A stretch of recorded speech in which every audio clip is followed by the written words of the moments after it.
Bienvenidos a todas y todos. Hoy día 16 de marzo, el reporte de Pata Amarilla. Hablaremos de algunos tópicos de lo que sucedió ayer. Primero, de estos 4 libros sobre políticos, uno de los cuales ha generado una demanda del concernido, del involucrado. Uno de estos libros es precisamente Plata como cancha, del periodista Christopher Acosta, que además tiene un subtítulo sugerente, Secreto e impunidad y fortuna, de César Acuña. Luego tenemos El perfil del lagarto, biografía de un político de sangre fría, del periodista Carlos Paredes. El último dictador, vida y gobierno, de Alberto Fujimori, de José Alejandro Godoy, politólogo. Y el reciente, Congresopedia, del periodista Martín Hidalgo. Estos 4 libros resumen una preocupación de un sector del país por profundizar en la vida de los políticos, en el quehacer político y personal de los que pretenden ser hombres de Estado. Y en realidad es una actitud contradictoria, paradójica, de quienes dicen que se someten al escrutinio público, pero al mismo tiempo hacen los intentos de deslegitimar las investigaciones que se hacen sobre ellos, o en el caso del candidato presidencial César Acuña, denunciar el uso indebido del título de este texto. La denuncia de Acuña además es capciosa, es el único caso en el mundo en que se denuncia no el contenido, sino el título. Es evidente que la denuncia no tiene ni pies ni cabeza. Hay casos emblemáticos en el mundo, hay jurisprudencia donde se señala que en este tipo de publicaciones, si es que existen afectaciones a la intimidad, a la verdad, por supuesto las personas pueden ser procesadas. Lo que no puede, no puede aceptarse es que de modo capcioso, con subterfugios, y con medidas muy debatibles, se señale, por ejemplo, que esta frase, plata como cancha, es una frase que pertenece a una persona cuando sabemos que es un dicho popular el decir que hay algo como cancha, ¿no? Para demostrar que esto es abundante. Y curioso además porque una interjección, un dicho, no puede, una frase no puede convertirse, ¿no? Que además es usada, ha sido develada como una denuncia, no puede ser usada por el concernido, el involucrado, incorporándolo a su acervo personal. Entonces, yo aquí lo que hago es defender precisamente la investigación sobre los políticos. Y estos textos, más bien en el Perú nos habíamos demorado bastante, ¿no? En este tipo de literatura que yo creo que enriquece a la prensa, enriquece a la democracia y va en contra de la tendencia a la opacidad de quienes aspiran a ser hombres de Estado. Luego también, ayer tuvimos el comunicado de la conferencia episcopal, un comunicado muy duro dirigido al diario La República, quejándose por la caricatura del artista, del comunicador, el dibujante Eduardo. Como se recordará, hace días Eduardo publicó un diálogo donde aparecía, sí, la voz, aunque no la imagen, de un candidato presidencial pidiéndole a la Virgen que lo azote para no caer en la tentación de pagar impuestos. Y ella contestaba que, que habría que perdonar a los que votan por este candidato porque no saben lo que hacen. Y el comunicado de la conferencia episcopal sale en defensa de los símbolos. ¿De verdad, Monseñor Juan Cabrejos, es un asunto de símbolos? ¿No es que aquel candidato que recurrió a un símbolo de la iglesia para hacer campaña electoral y señalar que cuando ve a la Virgen María, ve un mujerón que compara con una mujer, eso no es una afectación a los símbolos? ¿No es una afectación también a la iglesia el hecho que algunos sacerdotes desde el púlpito llamen a votar por determinadas candidaturas y en contra de esto? De candidaturas que por las cuales no simpatizan. ¿Dónde estuvo ahí la conferencia episcopal? La conferencia episcopal en esos meses ha tenido un comportamiento muy importante, interesante y positivo en la lucha contra el hambre.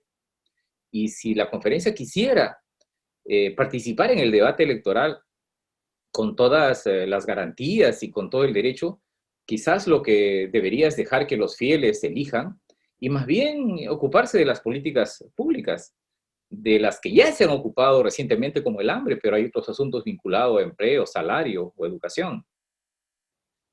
Y precisamente ayer se difundieron cifras del INEI sobre empleo, el informe del comportamiento de los indicadores del mercado laboral, y ahí aparece un saldo laboral eh, preocupante del último trimestre del 2020.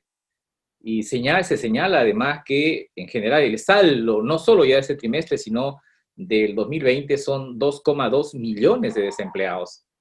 La mayor tasa de desempleo se produce en los jóvenes, menores de 24 años. Estamos hablando del 14,7% en esa edad. Se señala también que hay 15 millones, prácticamente 14,900, 15 millones de personas con trabajo, pero 7,5 millones de trabajadores informales, sin derechos, sin seguridad, sin protección, en un alto grado de incertidumbre, que es el 68% del total, y que se tiene 58% de mujeres desempleadas. Estas cifras sobre empleo no solo grafican la lentitud de la reactivación de la economía, la precarización del empleo, las dificultades para que las personas se ganen el sustento diario, es decir, sus medios de vida y sobre todo las mujeres. Y es curioso que sobre el tema específico del empleo, en la campaña electoral los candidatos se han comunicado poco y han hablado poco. Sí se ha dicho que hay que reactivar la economía, han ofrecido la mayoría de candidatos una cantidad determinada de puestos de trabajo, pero no han señalado los mecanismos cómo debería producirse más empleo, sobre todo en el sector privado. Y una última cuestión es el inicio del año escolar, que también empezó ayer. El 76% de las escuelas públicas, dice el Ministerio de Educación, ha iniciado clases. Y en la quincena de abril ha señalado el ministro Cuenca, un poco más del 22%, que son las escuelas rurales, podrían retomar clases en la primera quincena de abril, clases presenciales. Y ha señalado además que el proceso de distribución de tablets supera el 40%. Estamos hablando de poco más de 1 millón de tablets o tabletas que se vienen distribuyendo con mucho retraso. Yo creo que hay que llamar la atención sobre el inicio del año escolar, que trae muchos problemas.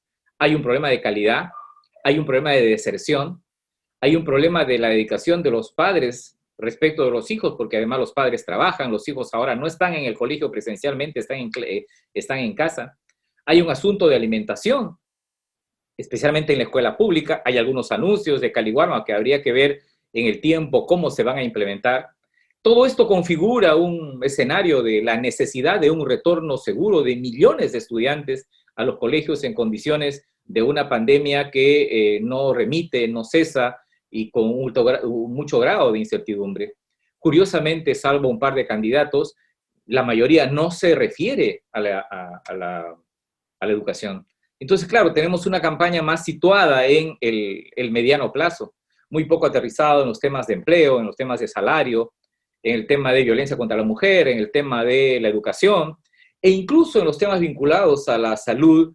Daría la impresión que lo único que importa ahora es el asunto de las vacunas, cuando tenemos pendiente el tema de las pruebas, tenemos pendiente el asunto del oxígeno, de la ampliación de camas, sobre todo de las camas UCI, y algo muy importante es la posibilidad de que tengamos una tercera ola, y no sabemos en qué condiciones se encontrará esta tercera ola al Perú. Hay entonces una agenda pública aparentemente escondida, que tiene que ver con las demandas de transparencia, con las demandas de mayor preocupación del gobierno y de quienes están en campaña electoral. Hay una amenaza a las libertades. No soy partidario del enjuiciamiento de periodistas y en ese sentido también me pronuncio en contra de la demanda que se ha establecido contra los periodistas o quienes desde Willax lanzaron una información en relación a la vacuna china, porque creo que estos asuntos deben resolverse en el marco de una competencia democrática, en el marco de la libertad de expresión, el rechazo, la adhesión, el debate, la crítica, la aclaración, pero no se puede judicializar la opinión, no se puede judicializar la información y no se puede oficializar, ¿no?, el libre debate, la deliberación nacional, como ha pasado en otros países. Eso es un camino sin retorno, porque si entramos a eso yo creo que la vamos a pasar muy mal. Eso es todo por hoy, amigos. Hasta mañana.